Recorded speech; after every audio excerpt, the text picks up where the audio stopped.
Tasha Williams tried to provide perfect service even to the most difficult customers at the luxury restaurant.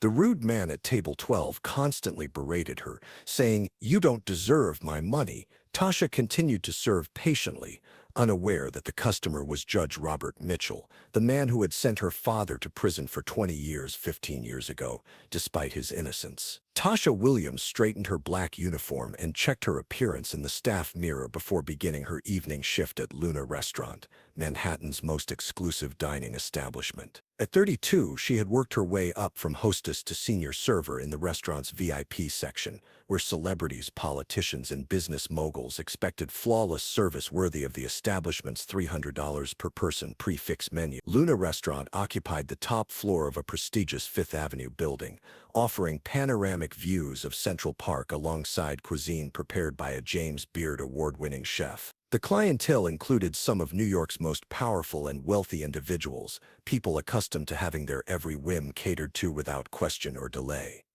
Tasha took pride in her professionalism and ability to handle even the most demanding customers with grace and efficiency. Her attention to detail and genuine warmth had earned her recognition as one of Luna's most requested servers, generating the kind of tips that allowed her to support her younger brother Marcus through college while maintaining their modest Brooklyn apartment. The evening shift began with Tasha's usual routine of reviewing the reservation list and special dietary requirements for her assigned tables. Table 12 was reserved for a Judge Mitchell, Purdy of 1, with notes indicating that he was a regular customer who preferred specific seating arrangements and expected prompt, unobtrusive service. Tasha had served judges before, understanding that many legal professionals appreciated fine dining as a respite from the pressures of court proceedings and complex case decisions. She prepared for the evening by reviewing the wine list and ensuring that her knowledge of menu ingredients and preparation methods was current and comprehensive. Judge Robert Mitchell arrived precisely at 8 p.m., a distinguished man in his early 60s wearing an expensive suit that suggested both professional success and personal vanity. His demeanor immediately struck Tasha as imperious and demanding, the bearing of someone accustomed to absolute authority and deference from others. "Judge Mitchell, welcome back to Luna." Tasha greeted him warmly as she led him to his preferred corner table with optimal privacy and city view. "Your usual table is ready, and Chef Bernard has prepared some exceptional specials this evening that I think you'll enjoy." Mitchell barely acknowledged her greeting, instead scanning the dining room with the critical eye of someone evaluating his surroundings for inadequacy. He settled into his chair without thanking Tasha and immediately began examining the wine list with obvious impatience.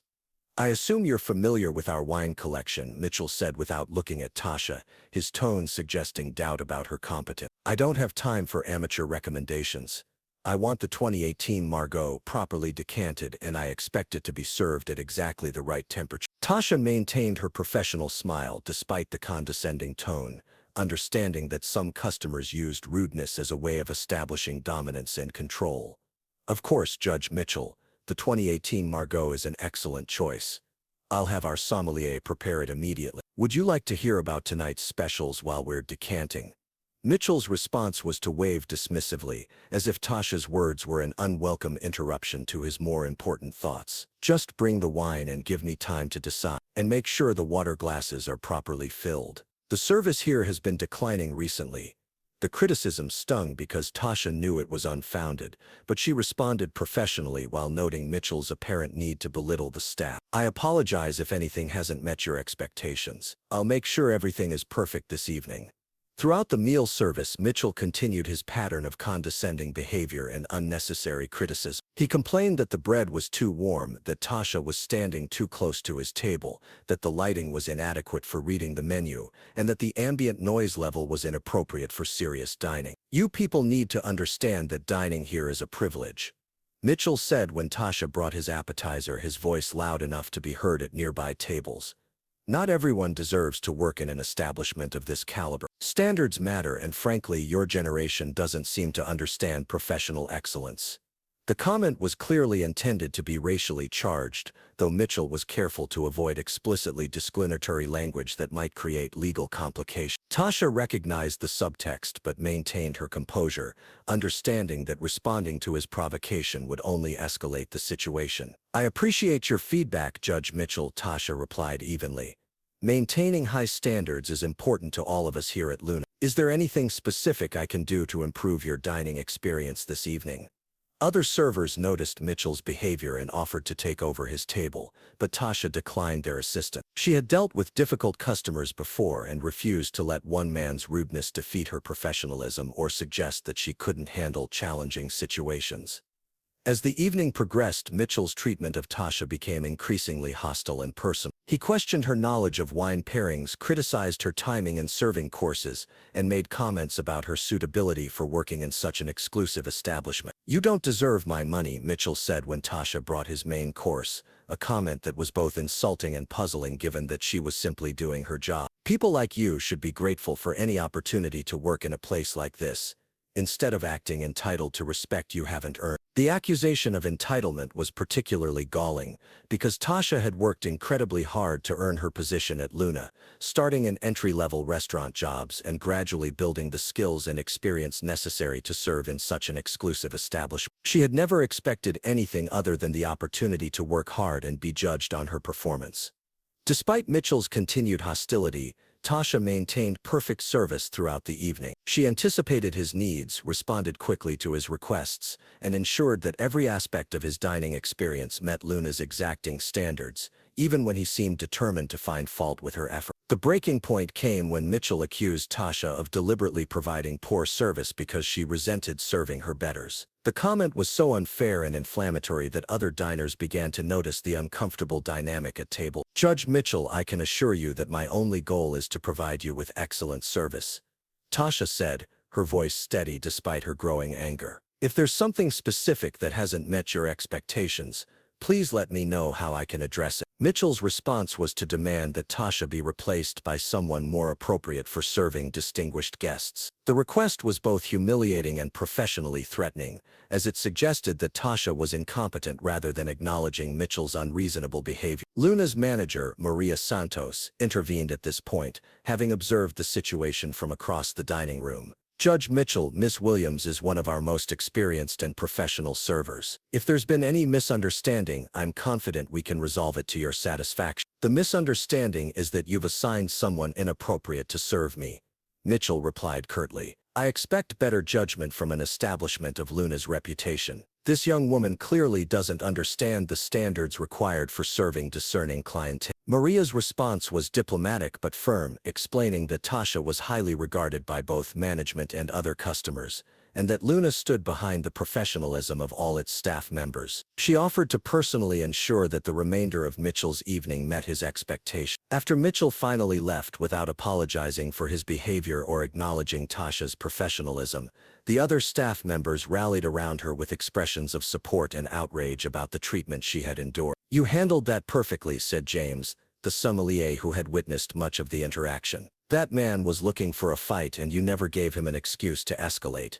Not everyone could have maintained their dignity under that kind of attack." Tasha appreciated the support from her colleagues, but she couldn't shake the feeling that Mitchell's hostility had been personal rather than simply the result of a bad day or general rudeness. His comments had seemed calculated to undermine her confidence and suggest that she didn't belong in her position. Later that evening, as Tasha was completing her closing duties, she found herself thinking about Mitchell's face and voice, which seemed familiar in a way that made her uncomfortable. She couldn't place the specific context, but something about him triggered unpleasant associations from her past. The feeling nagged at Tasha throughout her commute home to Brooklyn, where she lived with her 23-year-old brother Marcus in the same neighborhood where they had grown up. Marcus was finishing his final semester of law school, supported by Tasha's restaurant earnings and his own part-time work as a paralegal. "How was your shift?" Marcus asked when Tasha arrived home, noting her unusually subdued mood. "You look like you had a rough night. Difficult customers again." Tasha described her encounter with Judge Mitchell, emphasizing his rudeness and apparent prejudice,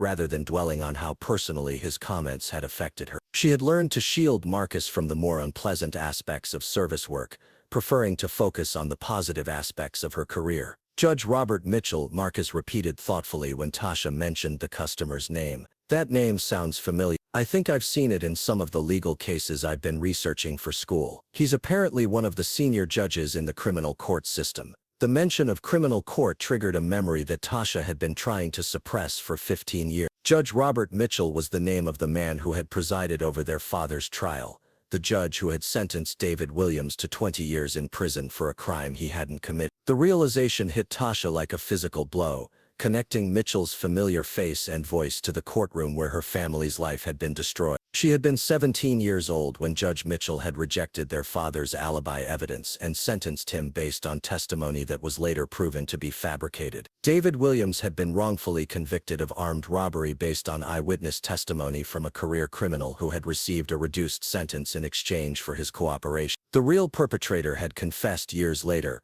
but not before David had already served 10 years of his sentence and died in prison from medical complications that could have been prevented with proper care. The injustice of her father's conviction and death had motivated Marcus to pursue law school, hoping to become a defense attorney who could prevent other innocent people from suffering similar fates. Tasha had supported his education while suppressing her own anger about the corrupt system that had destroyed their family. Now, learning that she had spent an entire evening serving the judge who had sent her innocent father to his death created a complex emotional crisis that Tasha struggled to process. The man who had treated her with such contempt and prejudice was the same person whose legal decisions had shaped her entire adult life. "Tasha, are you okay?" Marcus asked, noticing his sister's sudden pallor and distress. "You look like you've seen a ghost. What's wrong?" Tasha sat down heavily on their worn sofa, trying to find words for the impossible coincidence that had brought her face to face with Judge Mitchell without either of them recognizing their connection. "Marcus, I think Judge Mitchell was the same judge who sentenced. I think I spent tonight serving the man who destroyed our family."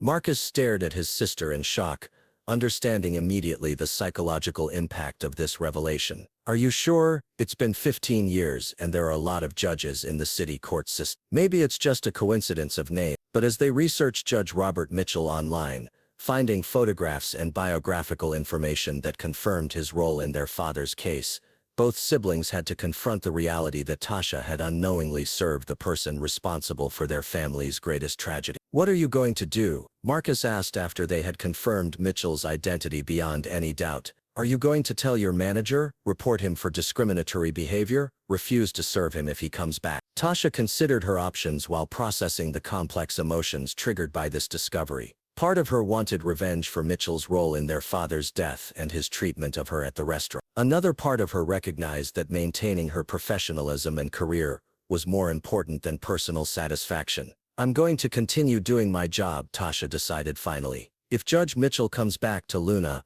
I'll serve him with the same professionalism I show every customer. Not because he deserves it, but because that's who I am and who Dad raised me to be." Marcus looked surprised by his sister's response, having expected anger and a desire for confrontation. "You're really going to pretend nothing happened? After everything he did to our family and the way he treated you tonight?" "I'm not pretending nothing happened," Tasha clarified. "I'm choosing to respond with dignity instead of giving him the satisfaction of knowing he got to me. Dad would want me to be better than the people who hurt us, not to become like them." Over the following weeks, Tasha found herself thinking often about her encounter with Judge Mitchell and what it revealed about justice, forgiveness, and personal character. She had maintained her composure and professionalism even when serving someone who had caused her family immense suffering, proving something important about her own strength and values. Judge Mitchell returned to Luna several times over the next month, always requesting Tasha's section and always displaying the same condescending behavior that had characterized their first interaction. Tasha served him flawlessly each time, neither revealing her knowledge of their connection, nor allowing his rudeness to affect her professional performance. Other staff members noticed Mitchell's continued hostility toward Tasha and began to understand that his behavior reflected his character, rather than any inadequacy in her service. The contrast between Mitchell's arrogance and Tasha's grace became a source of respect and admiration among her colleagues. "I don't know how you handle him so well," Maria told Tasha after one particularly difficult evening with Judge Mitchell. "Most servers would have lost their temper or asked to be reassigned by now. Your professionalism under pressure is remarkable."